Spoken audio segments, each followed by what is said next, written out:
Hello everybody, welcome back to my channel, or welcome if you're new here. If you're new here, I'm sorry if this is your introduction to my channel, because you guys are going to be seeing some very strong emotions in this video. I'm going to be talking about vulgarity, vulgarity in American society as I see it anyway. This is going to be a polemic that I share with you guys, and this was partially inspired in tone, in rhetoric, by Oscar Wilde's letter to his lover called De Profundis, if you guys are familiar with it. I just recently watched on YouTube Neil Bartlett's performance of De Profundis, the entire text of it. And that performance, the way that the words were read, how it was narrated, was so incredible, and it inspired me to do this video. And to write this script the way that I did.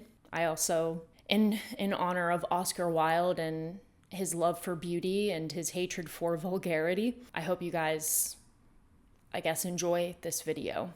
I'm going to be also reading directly from the script in this video. I'm not going to be looking at the camera all too much. I'm going to be performing it, like the way that Neil Bartlett did. Yeah, okay, I'm gonna start.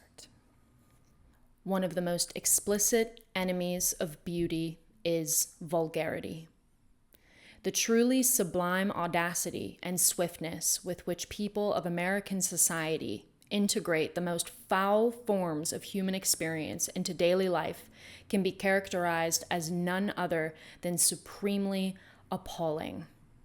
The ease with which bodily functions are unveiled to such a grotesque degree, the demystification of all the sacred wonders of life, love, and beauty itself in exchange for humor, has thrust a majority of us, regrettably including myself at times, back down into the mire. The mire, might I make clear, we have sought for millennia to dig ourselves out of, and those successes attributed to those far less fortunate than us. The bane of existence we had troubled for so long to forget or to dignify has been, in a matter of a decade or two, brought right back into our attention and presented to us with the insufficient facade of humor. And what was once only humor has culminated in vulgarity. Defecation, urination, and other bodily functions have become so commonplace an intrusion into conversation that one has no thought today of removing such subjects from being mentioned within places where people also consume food.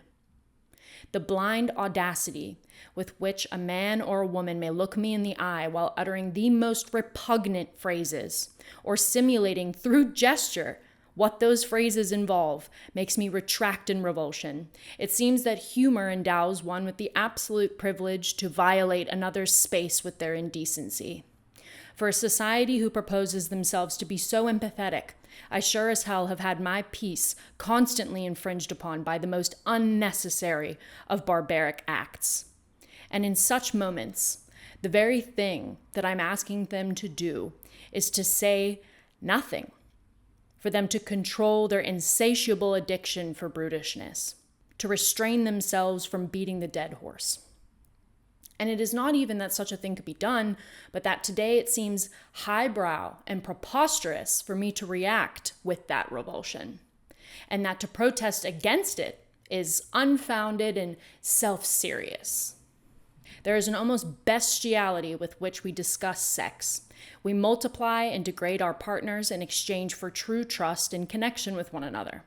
No more do we have the dignity of veiling such acts or our body parts with mystery, but neither do we bother to veil them with innuendo. To sully the acts included in the courting process or in the consummation involved with loving someone is to stand in the face of nature's great mystery and call it utilitarian, for all the arrogance that involves.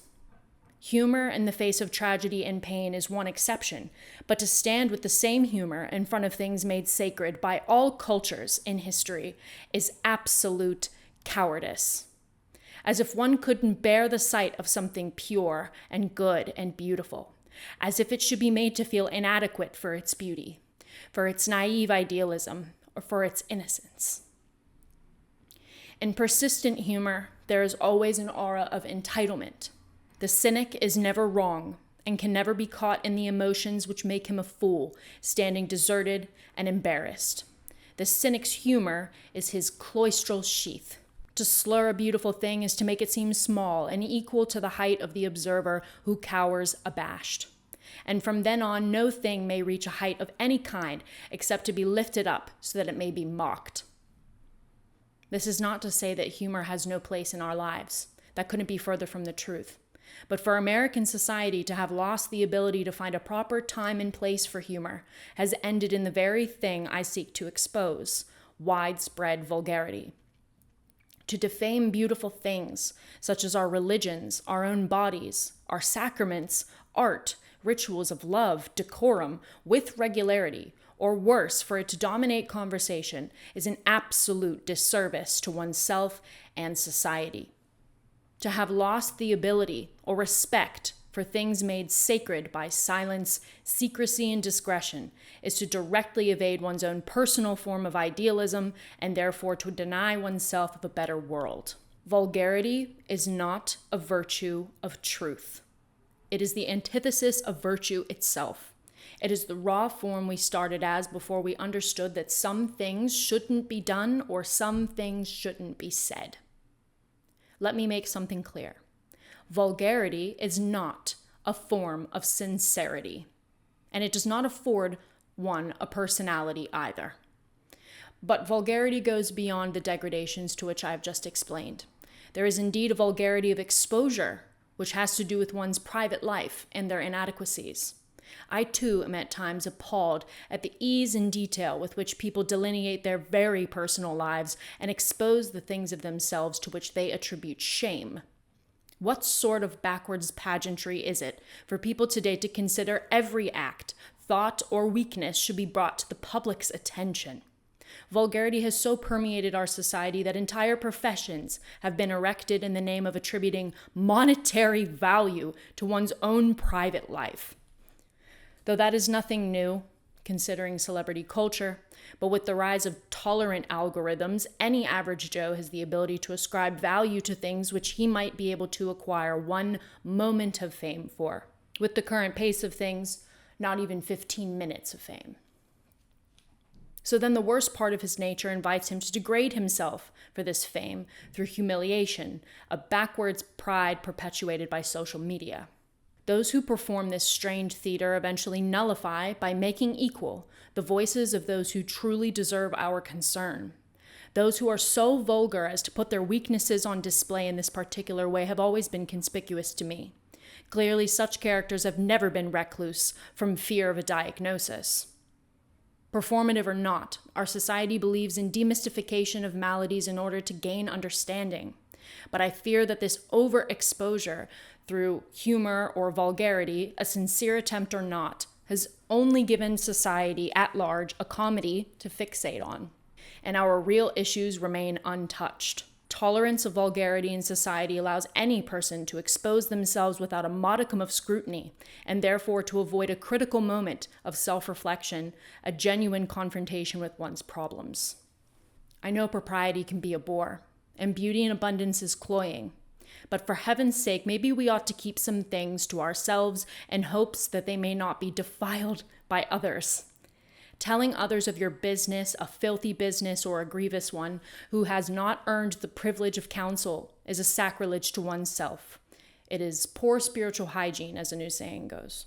A rare exception is that of a stranger you may never meet again. But you can see such a person as sacred due to their extraction from society. Your troubles will not echo back, but instead a novel perspective is imparted on you, without partiality. Letting something out, whether it is a secret or a brutish impulse, is something to do from time to time. Vulgarity can be something to enjoy. If your vulgarity is a cry for help, abstain from too many cries for fear that someone will ignore it. If you are to be vulgar, treat your vulgarity as sacred too. The way that I treat beauty is sacred. Treat any desire you may have to the luxury of discipline. Saying fuck or shit or talking about the literal act of either can be something that puts the world into perspective, alleviating the heft of the immense haul that beauty, morality, or idealism can be. but respect your pleasures or maladies enough to find a time and a place for them so their power may be known. For those who have used humor, and for the more gluttonous to have used vulgarity as a form of truth, I say there is truth in the veils of beauty as much as there is in removing them. But never forget that humor is also as much a mode of evasion as beauty is. Vulgarity to me seems in excess. It's exactly the kind of thing I would think to come out of a country which lusts after money. Vulgarity is a form of greed, and we are playing into this vice more than we would ever dare to admit to ourselves. We are self-righteous, and to think that our appetite for revealing and exposing and getting to the truth is a form of degeneracy would be death-dealing. But I say to be self-aware. To know who you are, what you desire, and your faults is to place yourself within a moment in time. And it is your duty to yourself, as much as your brother or sister, to know where you stand and when enough is enough.